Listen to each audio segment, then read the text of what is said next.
We are excited to introduce you to self-proclaimed cyber shiro and mentor, Erica Wilson. Erica currently works in risk management for a large reinsurance company. She also is a board member for CyberUp and an advisor board member for the Security Advisor Alliance. Thank you so much for speaking with us today, Erica. Thank you for having me. I'm really excited to talk today. I am too. Can you share with us what your current job title is and maybe a few of the roles you've had before? So anybody interested in cyber can, easily look those up.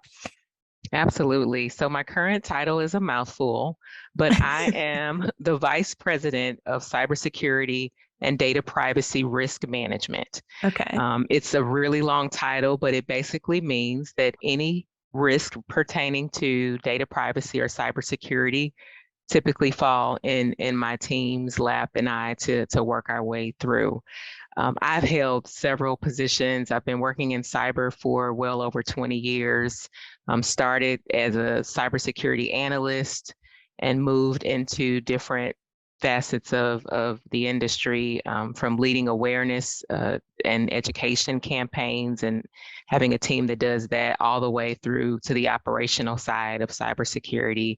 The last role I had prior to this one, I was actually a chief information security officer. So that's kind of the top position that you can make it to in this space. So I have really been fortunate to be a part of this amazing industry and have a journey that I'd like to share with others. Yeah, it's really amazing how you kind of, you moved your way up, but you've landed here, I guess in risk management. Today's episode is really about analyzing risk. Can you describe how your job really involves that sort of analysis? Absolutely. So everything that I like to talk through when it comes to risk management is all about making decisions and making the decision that's best for the situation, the scenario. And so when you think about cybersecurity, generally you have things that are factored in, like what data does the potential decision impact? What particular entities or stakeholders, whether it's customers, clients, business partners, does it impact? So it's thinking about the decision that you're making with a risk lens, considering all those stakeholders that could potentially be impacted. I mean, that sounds like also really stressful. Do you know what I mean? Because there's a lot I don't want to keep saying risk over and over again, but there's a lot that's at risk. So how did you even, just to backtrack, how did you get interested in this field? Can you kind of explain what inspired you or how that happened? Absolutely. So cybersecurity in and of itself, I like to tell people that there are so many different things that you can do. You can be a super technical person for the long tenure of your career. You could be more focused on training, awareness, and communication. I mean, there's all different skill sets that we need. But at the core of cybersecurity, risk management is ingrained in everything. So when you think about even like the tools and the things that you select in a company that you work with, there's some form of outweighing, risk of one tool over the other, whether even if cost is a factor, right? There are different risks that you have to weigh to make a decision. So I feel like by the nature of being in cybersecurity, everyone is a part of risk management. And even if you think about just daily working for a company or daily in your lives, like you're making decisions that could impact certain things. And so risk management is at the core of everything that you do when you think about decisions, right? And just to be practical, right? What do you eat every day? What do you eat for breakfast? What do you eat for lunch? What goals are you trying to attain? And knowing that certain things that you may eat could pose a risk to your health, right? So it's kind of ingrained, if you think about it from that perspective, in everything that you do that you have to make a decision about. You have to weigh the risk of what it is that you're doing. But you have an interesting way of coming to this field though, because you didn't want to necessarily be in computers to begin with, right? That is correct. So I originally wanted to be a math teacher. That was exactly what I thought I would do. And I get excited when my daughter brings home math homework. So it's certainly still there, that passion. But I was introduced to coding probably much later than the generation today is. It was my senior year in high school. And I thought, wow, this is really interesting. Like I can write some program to make this computer do a function or an activity. And I just thought it was the coolest thing. So I literally shifted my mindset to think about going into computer science. And I did. Majored in computer science, learned all about coding, started a career in coding that was amazing, but was introduced to cybersecurity what I would consider late, right? A lot of what came about with cybersecurity and the importance of protecting data kind of started after the Y2K. So it sounds a long time ago, but a lot of problems that happen with computer systems, and then even thinking about the need to protect credit card information. Many of you on this call won't remember that years ago, you used to scan the credit card like a physical paper copy of it. Can you Yes. imagine now if you had someone's full credit card information, how widespread that It's was? so funny because actually a couple of years ago, 5, 6 years ago, I went to a place that did do that. And I was like, wait a minute, I know that this used to be done, but I was really concerned because I'm like, oh my God, they have And you paper should have copies of been. everybody's credit card here. Yeah, you should have been, because it's not an approved way to collect that information. And so when I started just understanding through a program that I was in at the company I was with, I thought to myself, I really think this is going to be around for a while. Like I literally went into it thinking about job security, and again, my passion for solving problems, I think, is what really got me excited about it. Like there's always something new, there's always some new technology or something happening that cybersecurity has to solve a problem. And so I was really excited about my opportunity. So I kind of learned as I went, but still being able to rely on the technology background that I had, it was certainly a plus. When we first were talking earlier this month, you kind of gave me a firsthand look into, how you analyze something in your day to day. And you talked about it a little bit earlier when you were answering one of the previous questions. But we were talking about how we should introduce you, in terms of who you work for. And many would not have given this like a second thought at all. What are the benefits to kind of applying this sort of analysis to your everyday sort of life and not necessarily your job? Right. So I would just say that, as I have mentioned, risk management is really about making good decisions based on the facts and the data that you have. Mm-hmm. And so when you apply that to every day, you can think of any decision that you need to make, whether it's purchasing a car, right, buying a house, anything, right? You have to outweigh the good and the bad and think about if there's any decisions, if you make a certain decisions, what it could result in. And so it's really that practical. And so day to day, kind of what we look at is, we as a reinsurance company, we have data, we have information that we are expected to protect, we provide services. And so we have clients and, partnerships that are relying on us to protect that information. And so we have to be very mindful of how we handle it, where it's stored, if it's transmitted, right? All of those types of things, and different risk comes with the way that you move data around as well. And so that's kind of what we look at day to day. If there's a new project, right, that we want to pursue, if there's a new technology that we want to acquire, how does that impact the resources that we're trying to protect? And in most cases, it's data. Sometimes it's intellectual property. It could be, equations as to how we come up with, the way we do pricing. It could be so many different things. You kind of hinted at, there's it's always changing. There's always new things, including, new vulnerabilities that are always being discovered, because hackers are always looking for the next thing. And honestly, those vulnerabilities may currently still, exist, right? How do you gain information to, be aware of these new risks and issues as they, come to the forefront of the attention of the community? Yes, that's a great question, because what I would say is, if you want to be in this industry, you have to be a lifelong learner, because things change so rapidly. And even with them changing, right, you have to be plugged into the industry to know what experiences others are seeing. So one of the things that you may do is, read some of the articles that are posted, some of the blogs where people are spending their time observing what's happening. Also, you read because generally there's always some not so good news of something that, maybe some company has experienced, and you can learn from it, right? A lot of us learn from others' mistakes. And so we're always trying to take information in. And then there's a thing called threat intelligence, where you can receive feeds about what's prevalent, things that are happening right now, what types of attacks are happening.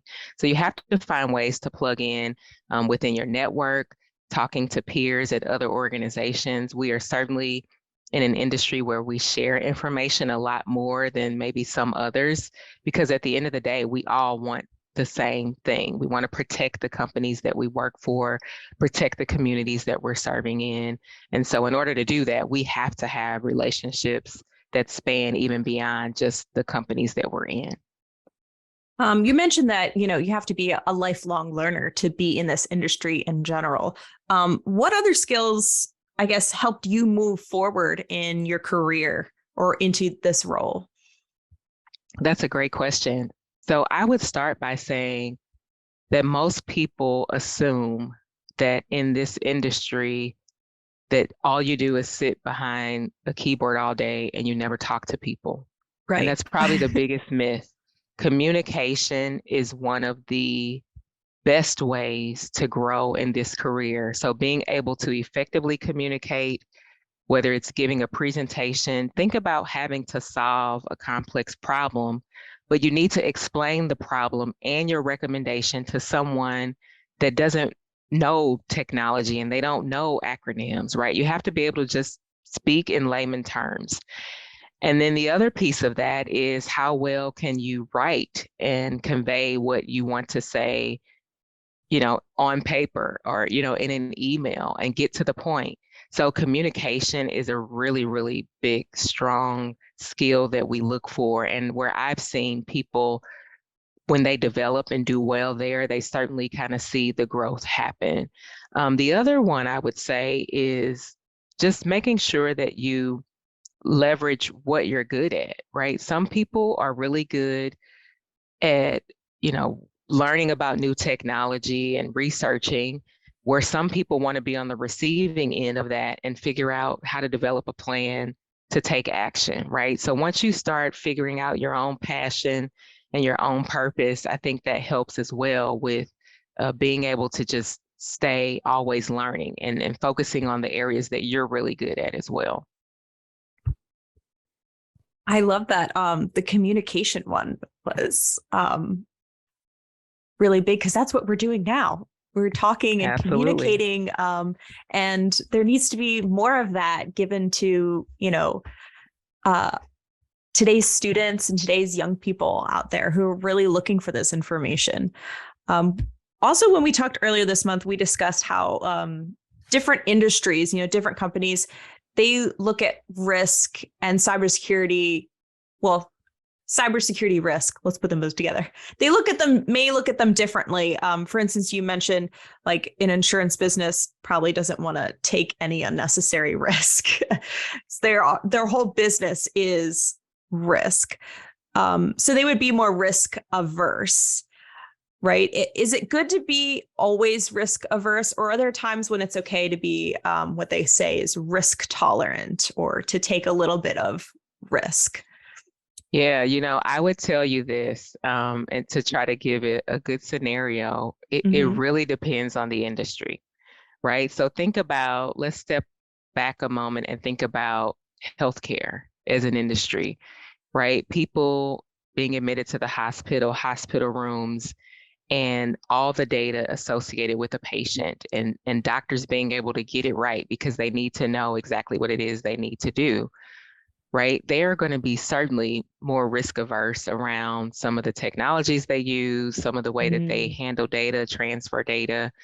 And so it really just depends on what industry you're in and what your stakeholders, whether it's shareholders or the people that you are servicing, expect.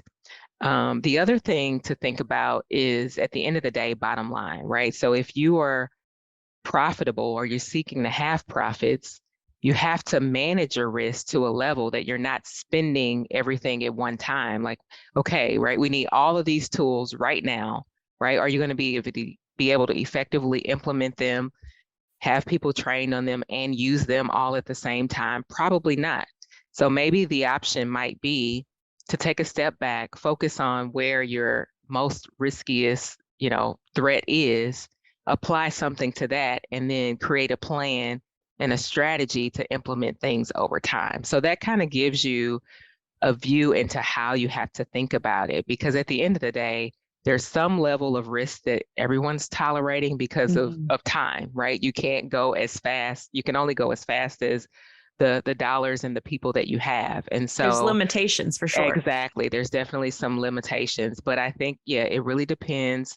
There are some places where, a lot of the information may already be publicly available and they're not trying to protect information as much. Maybe it's more reputation that they're trying to protect. And so they might be willing to take a little bit more risk than others. In a new direction, I know that you're a huge proponent of getting girls into STEM careers. No secret, I am as well. And, you're particularly passionate about cybersecurity. There's so much room and potential for everybody to grow in this field and find success. Do you think the needle is being moved at all? Getting more girls to see their potential in technology fields and careers? And I guess maybe we could give a time limit. Maybe let's say like the past 5 to 10 years, as the smartphone and information has been more available. What do you think? So I would say that there certainly have been some dedicated efforts to help in this space. I don't think we're where we need to be at all. I think we've gone through kind of cycles of there being a high point and then we kind of go back down to a low point. And where this really, I think we're losing the interest, and a lot of people say there's data to show it, it's kind of at that middle school level, right? Where, maybe they enjoy math early on, but something happens in middle school where the attention isn't given or there's not as much of a focus to promote it. And I think the other thing is because we have so few, or I should say we're the minority in this industry, a lot of girls don't see and know what the potential career options are. And so, and that was the same for me. I'll be very honest. Most of my math teachers were women. And again, that was going to be my field of choice and I was going to be excited about doing it. But I hadn't seen a computer scientist or a woman that worked in technology. So I didn't really know. But my coding instructor was actually a woman. And so that helped me kind of put that together, kind of piece that together. And I think as much as we can, women that are working in technology or in science or in cyber can show up in our communities and make our presence known, I think that will shed some light to girls to say, hey, let me explore that. Let me think about that. I'm going to share something semi-personal, but I too try to be, optimistic about where we're going with, getting girls into STEM and technology. My generation of parents, we're parenting today's kids essentially, right? And we're the, girl power generation. So I thought, yes, we are gonna move things forward. And you can imagine my disappointment when I showed up to pick up my daughter from a club. And she was only one of a few girls that were there. And I was just, as a former teacher and a parent, I was just really blown. I was like, what are we doing? Why aren't my peers doing more to push girls into science? And these different experiences that really open up their mindset, right? Because that's really once they see the thinking and they know they already do that type of thinking, they're going to be open to this. So she was really looking at chess. And when I started going through it with her, I was like, oh my gosh, chess is cybersecurity, 1,000%. Everything about it is cyber. You in your job, you have to make timely decisions. You can't sit and wait for days in chess to make a move, right? That would not be fun. That would be so boring. And you have to make decisions about risk and understand what the consequence of each move is. And you have to protect certain things, on the board. I was like, oh my gosh, yes. This is exactly it. It is. What more do you think could be, done? And it doesn't have to necessarily be, pushing girls into chess. I'm just using that as an example of it's another thing that girls are not being pushed into doing, you know what I mean? Chess has always had the same issue as I think a lot of these tech careers and tech fields. So what do you think could be done, maybe from an industry standpoint and maybe from a parent standpoint and maybe from a kid standpoint? What could you do? I would say, let me focus on the parent first, because I feel that a lot of things start at home, right? Our children now are exposed to technology so early.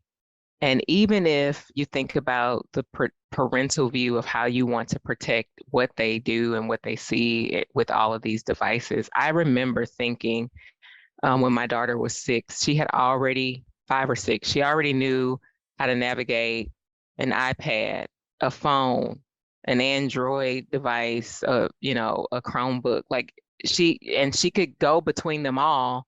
And I remember thinking, when I had to learn just 2 different operating systems, what my mind felt like, right? Yes. And it's just so seamless. And I think from a parenting perspective, if you just take a step back and think about all the ways that devices are connected in our homes, right? We've got smart TVs and we got, refrigerators, and we've got thermostats, and we've got all of these things, but having conversations around, when you sit down and talk to them about how they show up and their presence on the internet, like that's the first thing that cybersecurity is about. All of these ways that things are interconnected and how you have to make sure you protect yourself. So if you start at home with that conversation, that's really the first cybersecurity one-on-one lesson, right? You have a reputation, because what you post, what you say, what you put out there could follow you for the rest of your life. You have a personal brand, meaning your information about you and your family that you may want to protect and make sure that you don't disclose too much information. You have the stranger danger concept, right, on the internet, just as you do when you're out and about in the streets. And so that kind of 101 discussion is cybersecurity. And so if we could think more about, right, like this is kind of what that is, right? Like we think about firefighters and we think about police women and men. This is protecting people that are on the internet, or protecting companies as they are represented and how they are connected throughout the cloud, as we call it. Well, I think you mentioned some things that, kids could do too. And that is, really thinking about what they do post and really thinking about their presence on the internet. And parents just really need to push the conversation.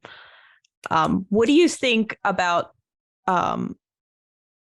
other efforts, though, about maybe when you shift the conversation from yourself and protecting yourself to taking the next step to explore cybersecurity as a career? How do we go from one to the next, more complicated, like, why don't you go to cyber? It is amazing, Yeah, so there are a lot of resources that I think are really good.